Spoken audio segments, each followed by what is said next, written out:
കേരളത്തിൽ വരും ദിവസങ്ങളിലും ശക്തമായ തണുപ്പ് അനുഭവപ്പെടും. പകൽ സമയങ്ങളിലും തണുപ്പ് നേരിയ തോതിൽ അനുഭവപ്പെടും. കേരളത്തിൻ്റെ കാലാവസ്ഥയിൽ വൻ മാറ്റങ്ങളാണ് സംഭവിക്കുന്നത്. കേരളത്തിൽ ഈ ആഴ്ച അവസാനത്തോടെ ഒറ്റപ്പെട്ട സ്ഥലങ്ങളിൽ മഴയ്ക്ക് സാധ്യത.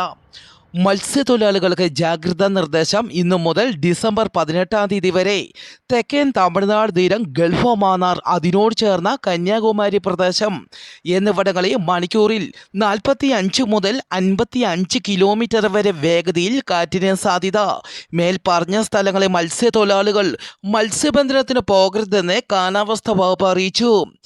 കാനഡയിലെ മാനിറ്റോബയിൽ പനി പടരുന്നു. ജാഗ്രതാ നിർദ്ദേശവുമായി അധികൃതർ.